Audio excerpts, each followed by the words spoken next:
Bien, compañeros, retomando el programa, a continuación vamos a tener la conferencia titulada Efecto del suero fresco de leche en productos de panadería y análisis de textura mediante métodos no destructivos, conformado por el grupo la doctora Giovanna Rossi Márquez, candidato doctor Samuel Iñiguez Gómez, doctor Cristian Arún Dávalos Saucedo y la doctora María Elguera Martínez. ¿Nos puede compartir la presentación, doctora Giovanna? Sí, muchas gracias.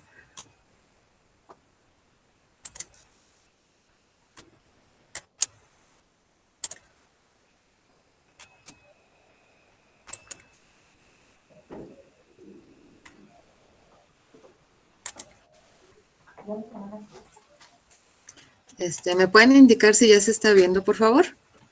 Sí, ya lo vemos y la escuchamos bien, doctora. Ok, muchas gracias.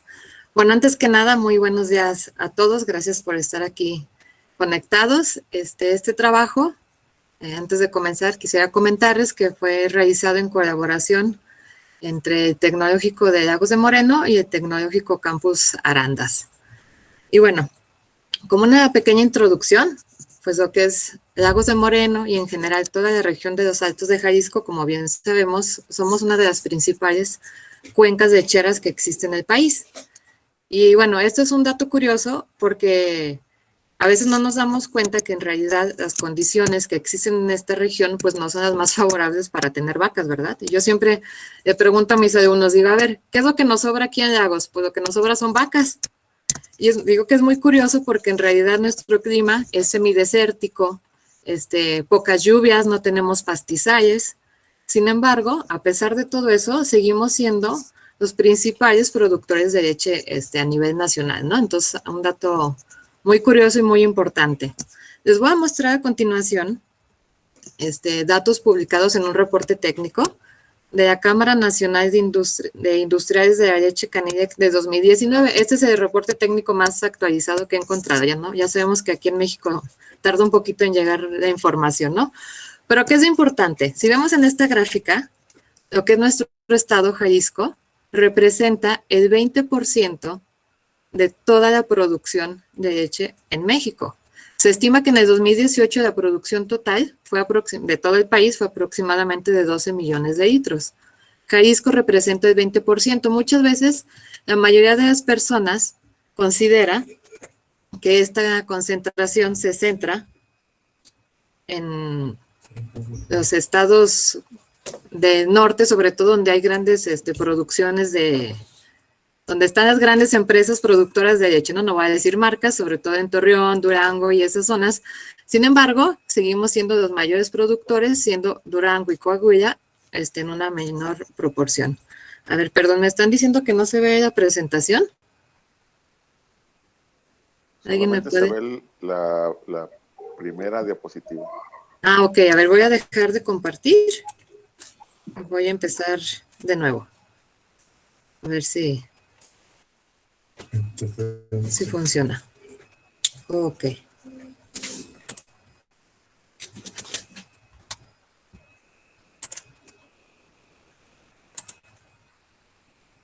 Voy a poner toda mi pantalla mejor.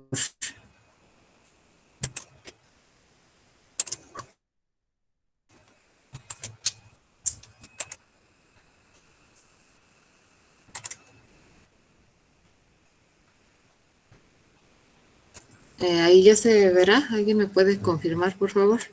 Sí. Ya se ve. Ah, ok, muchas gracias. Ya nada más voy a prender mi puntero. Entonces, decía, mucha gente piensa que como la principal, digamos, marca de productos lácteos está en la zona de Torreón, Durango, por esas zonas piensa que es el mayor productor. Sin embargo, aquí en Jalisco, pues somos los más importantes. Los demás estados, si fijan, es casi la mitad de lo que producimos nosotros, Coahuila 11, Durango 10, Chihuahua 9, y bueno, ahí nos vamos para abajo, Guanajuato, Veracruz, Puebla, etcétera, y el resto de los estados representan el 15% de la producción, ¿no? Entonces aquí vemos toda la importancia que tiene nuestro estado en cuanto a este rubro. Y bueno, obviamente la producción de leche, pues va acompañada con otros productos, ¿no? Que son derivados o subproductos de esta industria, como es la crema, los quesos, jamoncillos, yogur, natas, pues infinidad de productos que consumimos todos los días. Y también un dato muy importante es que aquí en la región de Los Altos existen empresas muy grandes, internacionales, que se dedican a la explotación de la leche, pero también tenemos muchos pequeños productores que también están produciendo leche y otros subproductos. Como dato general, es una estimación, para hacer queso de leche de vaca, se estima que para producir 1 kilogramo de queso, obtenemos aproximadamente 9 litros de suero fresco. Esto nomás es para darnos una idea de la cantidad de suero que se produce ahora sí que todos los días aquí en la región. Este suero fresco tiene varias características. Bueno, principalmente tiene un alto contenido de agua, pero también tiene cierto porcentaje de proteínas, también de carbohidratos, minerales, vitaminas, lo que le otorga un alto valor nutricional que muchas veces no sabemos aprovechar. ¿Qué se hace con el suero actualmente? La mayor parte de las pequeñas empresas que hay aquí en la región, lo que hacen es que lo venden o lo regalan a los productores de ganado, principalmente de cerdos, porque como ya dijimos, tiene muchos nutrientes, pues se lo dan a los animalitos para que engorden, ¿no? Otro pequeño porcentaje se deshidrata y se vende mucho de lo que es, digamos, al mercado de los gimnasios para aumentar lo que es la masa muscular debido a su gran contenido de proteínas, pero lamentablemente gran parte de este suero se desperdicia, ¿no? Los pequeños productores principalmente no saben qué hacer con eso, lo desechan en el drenaje, en los principales afluentes de la ciudad, arroyos, etcétera, y bueno, pues obviamente todo esto conlleva a un grave problema de contaminación, ¿no? Debido por lo mismo, la cantidad de nutrientes, las aguas no son tratadas y tenemos un problema, al menos aquí en Lagos de Moreno, de contaminación. Vamos a hablar un poquito de las proteínas de suero. Estas proteínas son de alta calidad. Generalmente para obtenerlas se usa la técnica de spray drying y como mencionamos son ampliamente usadas por lo que es el fisicoculturismo. Incluso las podemos encontrar ya hasta que sabor chocolate, vainilla, etcétera, ¿no? Con diferentes porcentajes, acompañadas de carbohidratos, etcétera. Pero también se usa en el área de investigación para el desarrollo de lo que son películas y recubrimientos comestibles debido a que tienen muy buenas propiedades filmógenas. Es decir, sus características hacen que puedan formar diferentes enlaces entre las proteínas y formar una estructura que nos puede generar un tipo de bioplástico. Pero históricamente, digamos que las proteínas de suero tienen muchos años que se usan en la industria de los alimentos, principalmente en la panadería y productos lácteos, porque han demostrado su capacidad de mejorar la textura de ciertos alimentos. Como una pequeña justificación, les voy a presentar unos datos, digamos que son un poco atrasados, pero es para ver un poco históricamente cómo está la situación del país, ¿no? Según datos de Coneval, entre 2012 y el 2014, nada más 100,000 personas salieron de situación precaria, pero la población en condiciones de pobreza creció en 2 millones en el mismo periodo. Es decir, pues un mínimo porcentaje logró salir de la pobreza, ¿no?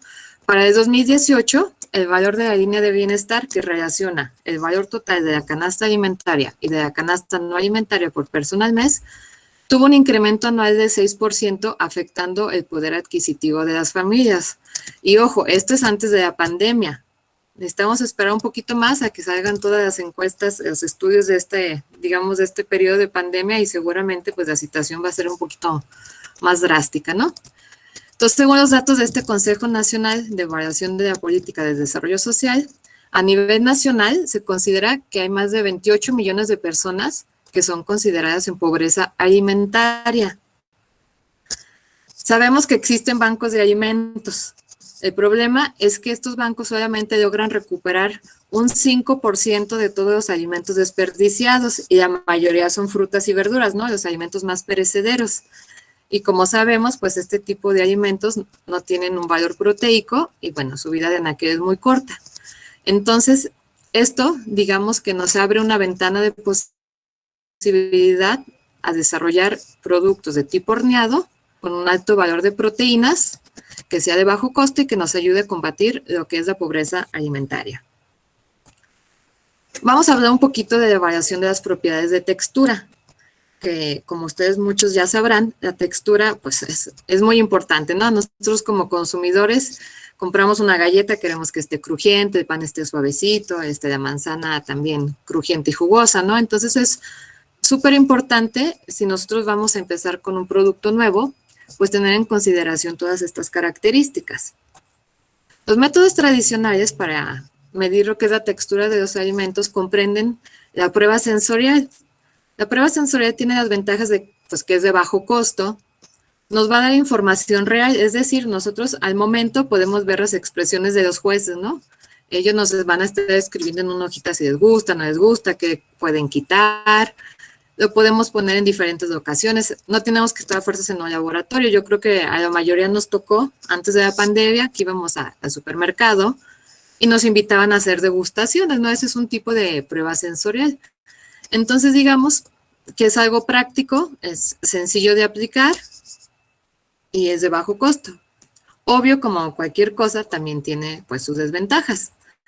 Las principales desventajas es que es un método difícil de estandarizar. Al trabajar con personas, pues todos tenemos gustos diferentes, reacciones diferentes, y al momento de procesar los datos nos damos cuenta de toda la variabilidad que puede existir.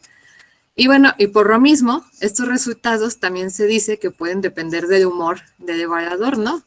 Si tenemos hambre, si estamos cansados, si estamos estresados, todas estas situaciones pues pueden afectar cómo percibimos lo que estamos probando. El siguiente método tradicional, que también es más empleado, es la máquina universal de pruebas. Esta tiene entre sus ventajas que vamos a usar un método estandarizado y que ya esté reconocido. Entonces, al hacer las pruebas, vamos a validar todos nuestros resultados. ¿Cómo se hace esta prueba? Pues se hace una simulación del proceso de masticación mediante una doble compresión, es decir, la máquina, vamos a poner la muestra en la máquina y te les voy a enseñar un video muy corto, en la que se comprime el alimento, la máquina tiene sensores que van midiendo la dureza, el punto en el que se rompe el alimento. Se dice que se hace una doble compresión, es decir, la máquina va a comprimir primero hasta cierto punto el alimento, va a regresar y vuelve a comprimir, simulando como cuando masticamos, pues mordemos varias veces el alimento. Aquí está estandarizado a una doble compresión. La principal desventaja, pues, es que son máquinas muy costosas, que no siempre tenemos acceso directo a ellas. Y otra desventaja es que vamos a destruir la muestra. Entonces, si, digamos, tenemos un producto que es muy costoso o algún ingrediente difícil de encontrar, pues al hacer la prueba de compresión con la máquina universal, pues ahora sí que ahí va a quedar, ya no la podemos reutilizar para hacer otras cosas. Este es el video que les comentaba, este es de la máquina, de la compañía, perdón, que vende estas máquinas. Vamos a ver si corre, más permítanme, que no me deja poner que corra. Ok, ahí está. Entonces, bueno, este es un ejemplo con una calabaza. Obviamente la empresa lo hace para que sea el efecto así como que más impresionante, pero la idea es la misma. Una calabaza pondría más. Obviamente estos accesorios existen de diferentes tamaños. No vamos a poner de la casa con un panecito, pues sería demasiado, aparece de 250 kilonewton. Para panes, por ejemplo, se usa uno de 5 kilonewtons, ¿no? Entonces pueden cambiar diferentes accesorios, la máquina te hace los cálculos en tiempo real, te dice, tiene tanta dureza, tanta gomosidad, etcétera. Entonces es súper práctico, pero súper costoso y al final, pues ya nos quedamos sin muestra. Entonces, una alternativa para resolver este problema es el usar métodos no destructivos. En este caso, nosotros nos basamos en el método de visión por computadora. Tiene las ventajas de que se puede estandarizar el proceso, se diseñan algoritmos de cómo se tienen que hacer las pruebas. Nuestro material de pruebas puede ser reutilizable, ya que solamente hacemos un pequeño corte, pero podemos seguir usando ese material para otros tipos de test. Podemos, sin que se contamine, se apachurre ni nada de eso. Se ocupa equipo poco especializado, simplemente hay que controlar todas las condiciones. La desventaja que tendría este método es que ocupamos personal especializado que sepa realizar e interpretar sobre todo estos resultados. Aquí vamos cambiando un poquito de tema. Me puse a investigar hace un poco de tiempo qué pasaba con el consumo de pan dulce de trigo, porque ya saben, ¿no? Ahorita es que está de moda, que cuidarnos, que la dieta, que las dietas keto, etcétera, ¿no? Entonces me encontré esta encuesta que se me hizo muy interesante sobre los hábitos de consumo de pan dulce de harina de trigo. Fue realizada por la Profeco en el 2017, solamente se aplicó en la Ciudad de México, pero bueno, nos da una idea representativa de lo que pasa en todo el país. Se aplicaron 1,635 cuestionarios y los resultados están muy, muy interesantes, ¿no? Porque generalmente a veces pensamos que nada más las personas mayores son las que se desayunan su panecito o en la noche, etcétera, pero vamos a ver los resultados y vamos a ver qué pasa. Por ejemplo, preguntaron ¿cuántas personas consumen pan dulce tradicional al menos una vez a la semana? Aquí con pan dulce tradicional hacen referencia al pan de panadería, ¿no? La panadería de la esquina, la conchita, los cuernitos que vamos y compramos, ¿no? Que se hornean todos los días, que es pan fresco, es decir, no está empaquetado ni procesado tan industrialmente. Entonces, si se fijan, casi el 100%, casi todos comemos pan al menos una vez a la semana, pan tradicional. Si comparamos con el pan empaquetado, vemos que este porcentaje disminuye. Solamente el 25% aproximadamente de las personas comen pan empaquetado. Nos referimos, ya sabemos, a las principales marcas que tienen hasta nombres de animalitos, ¿no? Sí se consume, pero en menor cantidad que el pan tradicional. Estos son los datos sobre el consumo de pan dulce en el desayuno. Esta encuesta trae en el desayuno, en la comida, en la cena, cuando estás triste, que si es una fiesta, etcétera, ¿no? Pero aquí yo tomé los datos más importantes. En el desayuno vemos que más del 60%, aproximadamente un 63-64%, lo toman en el desayuno, el tradicional, y el resto toman el empaquetado.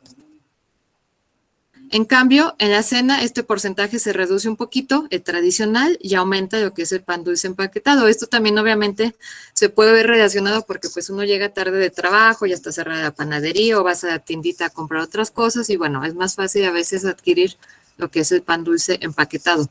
Pero estos datos nos dan una idea de todo el mercado que tenemos nosotros para poder, digamos, aprovechar y desarrollar nuevos productos de panadería. El objetivo general de este proyecto fue evaluar el efecto de la presencia de suero fresco de leche en productos de panadería y su análisis de textura mediante métodos no destructivos. El objetivo específico es analizar el efecto de la presencia del suero fresco en un producto de panadería en cuanto a sus propiedades nutricionales y comparar los datos de textura mediante métodos no destructivos. Vamos a ver los materiales y métodos de manera muy resumida. En cuanto al producto horneado, pues el pan control fue elaborado a base de harina de trigo, polvo para hornear, extracto de vainilla, sal, huevo, mantequilla, agua y azúcar. Entonces, si se fijan, es una receta tradicional muy casera de un pan dulce. Para la receta alternativa, es decir, la receta con el suero, son los mismos ingredientes. Lo único que se hizo fue cambiar el contenido de agua por suero fresco, ¿sí? Pero es lo mismo, las mismas cantidades. Y ambas recetas, igual que en un pan casero común y corriente, se hornearon a 180 grados por 30 minutos. Esta es una imagen de los panecitos que obtuvimos. En cuanto al análisis bromatológico, se determinó el contenido de proteína cruda usando la técnica de combustión de Dumas, el contenido de grasa con la técnica AOAC 1998, el contenido de humedad, la técnica también del sistema AOAC, la 950.46. El análisis sensorial para el panel degustador se usaron jueces semientrenados. Se hizo primero una prueba con una escala de Likert que nos indicaba qué tanto les gustaba o no les gustaba el panecito. Y una vez que obtuvimos esos datos, pues hicimos una comparación apareada para ver la preferencia que tuvieron nuestros jueces.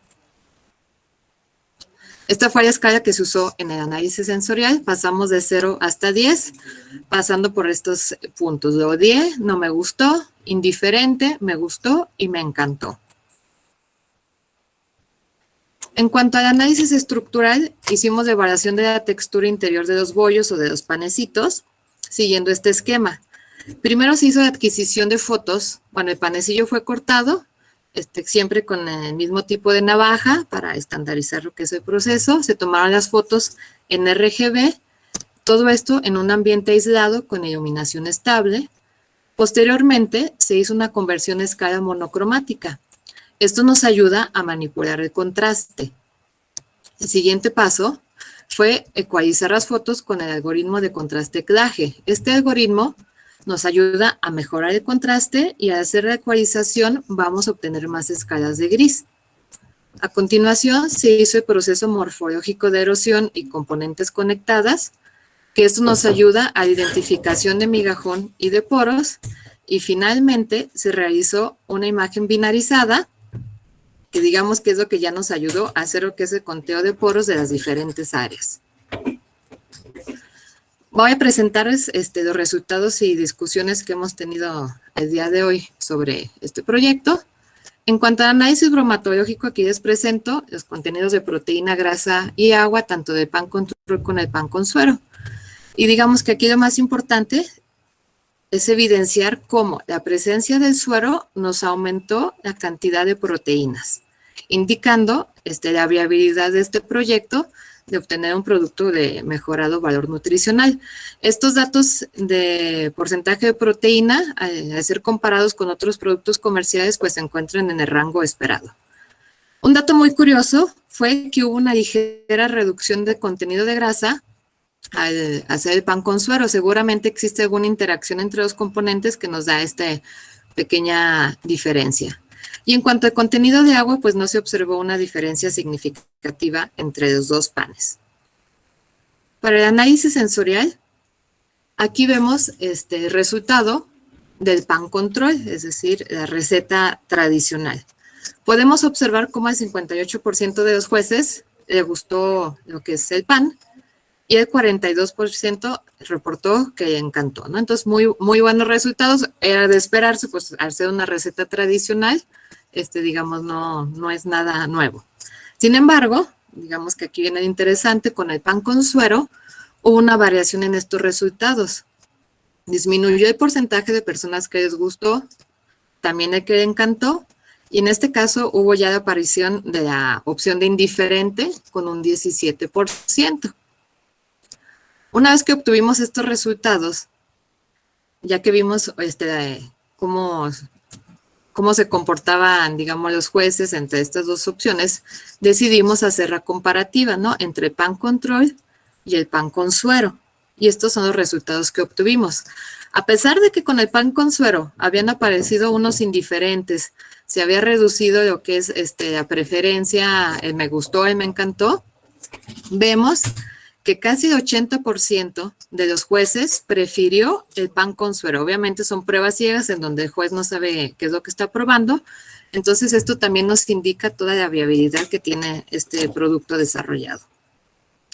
En cuanto al análisis no destructivo de la textura interna del pan, estas son unas imágenes representativas de los procesos que les había comentado. La imagen en RGB, esta es una fotografía de lo que es el migajón.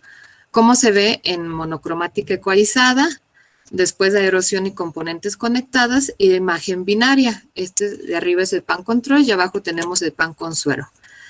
Y digamos que así a simple vista lo que más nos resalta es cómo en el pan con suero existe una menor cantidad de poros. Me paso a comentarles, perdón, los poros están representados por las zonas oscuras, las zonas negras.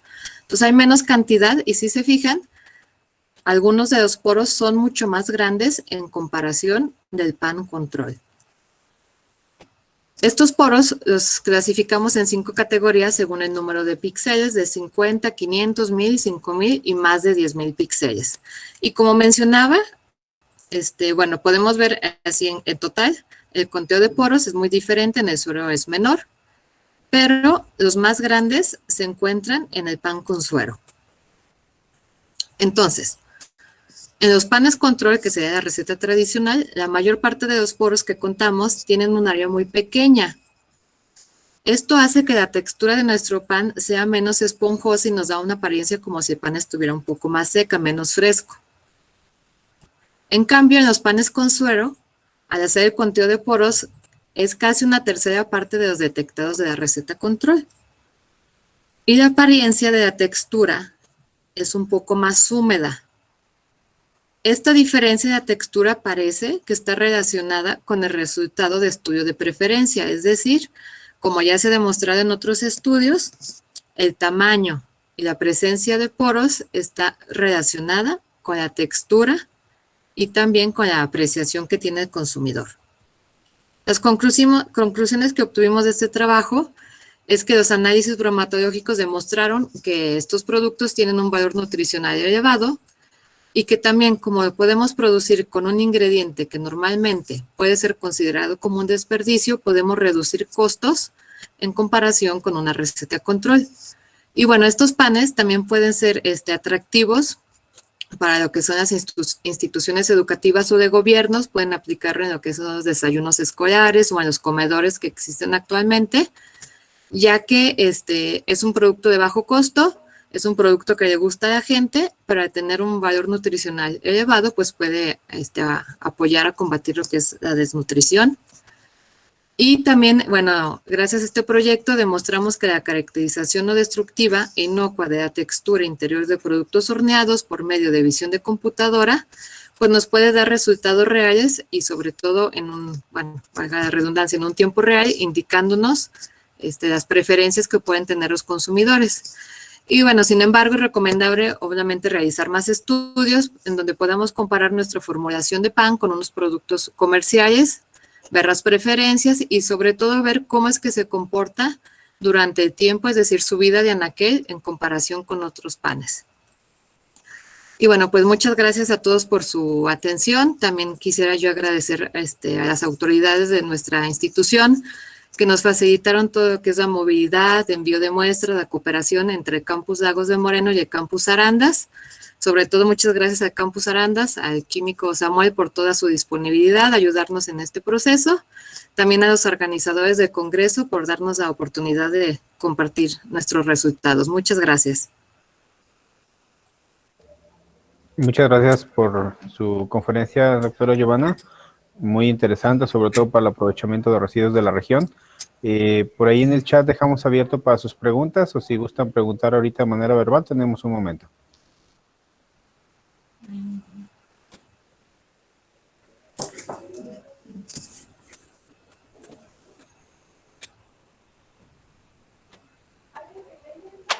Buenos días, soy Daniel González, tengo una pregunta, doctora. Sí, adelante. Bueno, primero muy interesante su presentación, pero bueno, son dos preguntas. La primera, si hay antecedentes en cuanto a estudios publicados donde se ha estudiado el suero en estas características de panadería. Y la segunda, ¿cómo decidieron qué tanto sustituir el suero por el agua? O sea, esa concentración, ¿y por qué no utilizaron diferentes concentraciones de suero? Mira, la primera pregunta, yo he estado buscando información sobre uso directo de suero. Hay muy pocos resultados en cuanto a productos de panadería. Sí hay bebidas, yogur, otros productos, pero de panadería que usen exactamente así el suero con todos sus componentes, la verdad es que no he encontrado información. Sobre proteínas y demás concentrados sí hay mucha. En cuanto a la concentración, al no tener una referencia de otros estudios, pues simplemente pensamos, ¿cómo empezamos? Pues vamos a sustituir el volumen de agua por volumen de suero y vamos a ver qué pasa. Obviamente, así como tú lo estás mencionando, sería la siguiente etapa. Vamos probando diferentes concentraciones de suero para encontrar cuál es la que nos da mejores resultados, incluso reducir costos. Te puedo comentar que hemos hecho unas variaciones en cuanto a la receta para disminuir lo que es el contenido de grasa, obteniendo buenos resultados. Sin embargo, pues seguimos en proceso, todavía no son resultados definitivos, pero sí es una observación muy buena y vamos a trabajar en eso. Muchas gracias. Ok, muchas gracias, doctora. Al contrario.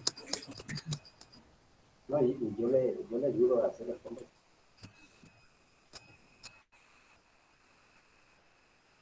tiene tendencia a hacer. Bien, doctora, pues si no hay más preguntas, damos por cerrada esta sesión. Muchísimas gracias por la conferencia. Las constancias estarán listas al final del evento, se las hará llegar de manera electrónica. Gracias. Muchas gracias y vamos a esperar 10 minutos para la conferencia magistral. Iniciamos a las 10 en punto. Nos salimos de ella y